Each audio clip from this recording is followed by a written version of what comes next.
Hi, dreamers. What is going on out there with this extreme up and down market? Well, I'll give you my quick commentary on some of the moves I'm making, why it continues to reinforce to me why my strategy is so powerful, and what I see coming up next. So in February 2025, I made over $19,000 in dividend and options income. So today I'll review the end of the month totals where I show you my dividend and options detail. Let's take a look.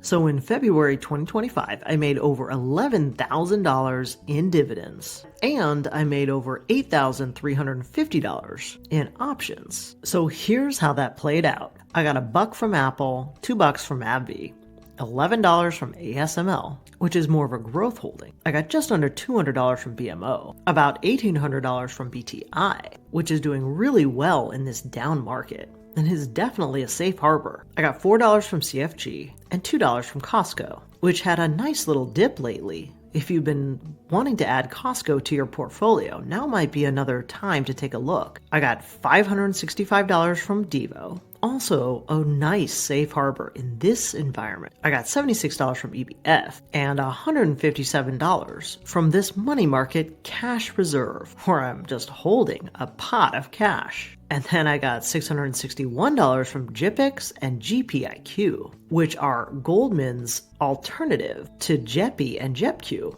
And both are doing really well, actually. I got just over $100 from iSpy, and then over $2,000 from JEPQ. I got $176 from Maine, $55 from Realty Income, and just under $1,700 from PDI and PTY, which are both PIMCO income products that are also holding up really well in this downturn. I got $12 from QDTE, which is a position, believe it or not, I recently closed. And I got just about $640 from QDVO. I got just over $300 from QQQI, a position I had to trim in order to free up cash for things outside of the market.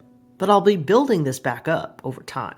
I got another about $500 from another money market that I'm just holding cash in, about $1,600 from SpyEye, $37 from Stag, and then just about $200 from TLTP, which is a growing position that I'm building.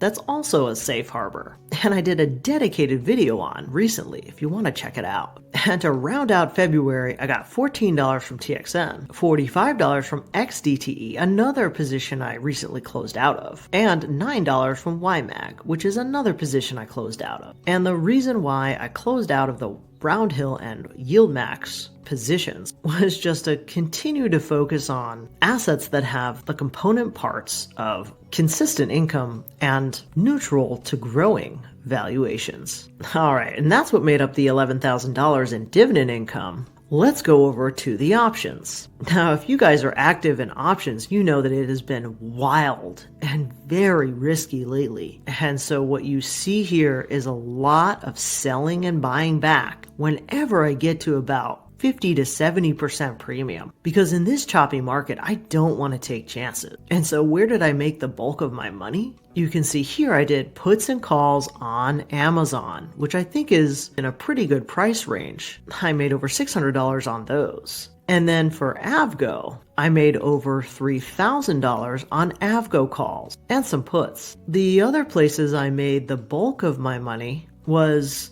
just doing conservative calls on Cintas, made over $300 on that. Some puts and calls on Google, over $1,000 on some Microsoft puts, and selling some options on TSM. I think what you'll also notice is very few on the leverage tickers like TQQQ and SOXL, which used to make up a much bigger portion of my options when both of these were low and at the beginning of the growth cycle. And now I'm staying away from those because of the extreme conditions. And that's what made up my $8,000 in February. And so here is my cumulative investment income chart, where you can see as of February 2024, I'd made $18,000 in dividends alone. And here in 2025, I've made over $21,610 just in dividends. But by this time last year, All in, I had made $40,737 in options, dividends, and interest. And this year so far, I've made $36,152. So far, I'm running a little bit behind as compared to last year. But now that I have another $1 million to add to the pile, which if you missed that episode, take a look at where that money came from in my last episode. I think we're going to see a little bit of an acceleration throughout the rest of the year. That is, as long as I don't spend it on additional cars, golf carts, hot tubs, pools, and whatever else kind of trouble I might run into. But I wonder if it's going to be a little bit difficult for me over March and April because I really took a lot of risk on in my options trading in those 2 months last year. And this year I'm not as willing to do that given the market conditions. So we'll have to see how that plays out.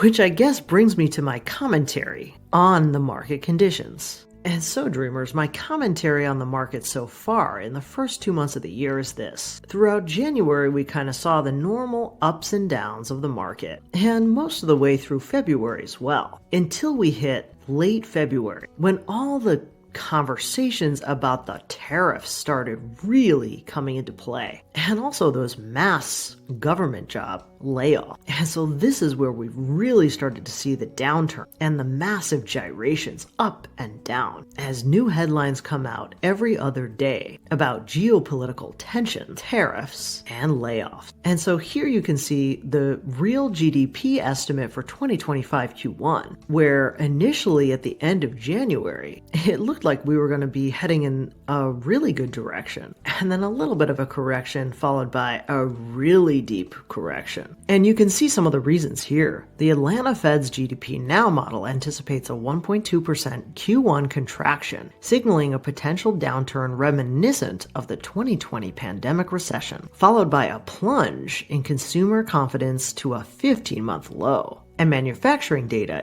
indicating rising input costs, like some of those tariffs on steel and aluminum, and now potentially lumber. And as you've probably noticed, even though I might have been one of the first ones out there saying this is not going to go well, there's more and more commentary that the flip-flopping of direction every few days is really causing a lot of disruption. And so with all of that said, let me just say this, that it's times like these that I'm so glad that I'm a dividend investor at the core. Because as folks panic and see their capital gains over the last year or so completely wiped out by just a few headlines, let me tell you something. The dividends that I collected over the last year, I definitely did not give back. And as folks who are in their 50s or 60s worry about the potential of having to sell stock right now, and therefore sell at a discount with some of their stocks, I'm not worried about selling stocks at all. And also, there are some folks here who may not have taken the plunge yet, or maybe are thinking about dividend investing but are curious or concerned. Do dividends go down as well when the market goes down?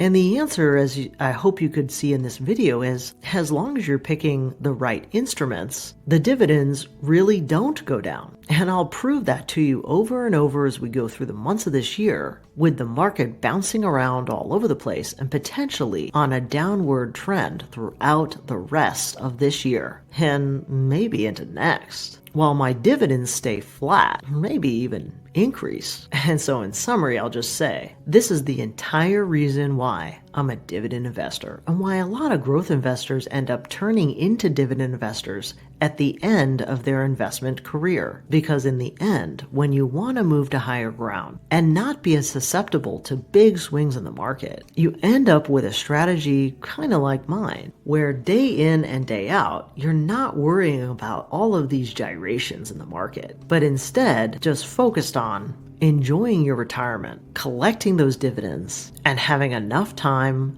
to wait for things to normalize and for the market to recover. And so, my dividend investors, I'll just leave you with this. Remember to keep a level head throughout this as you see big swings in the market. Because at the end of the day, we don't have to worry as much, with a bigger percentage of our total return coming back to us in those dividend payments. And if you're an options trader, I would leave you with this information. Keep your deltas low, Make sure you're diversifying across different tickers. Think about keeping it broad in terms of indices instead of individual companies. And when you get to a premium of 50% to 70%, consider closing it out in short-term spurts. And so I hope all of that was helpful for you. Let me know what you think and what you're doing in the comments.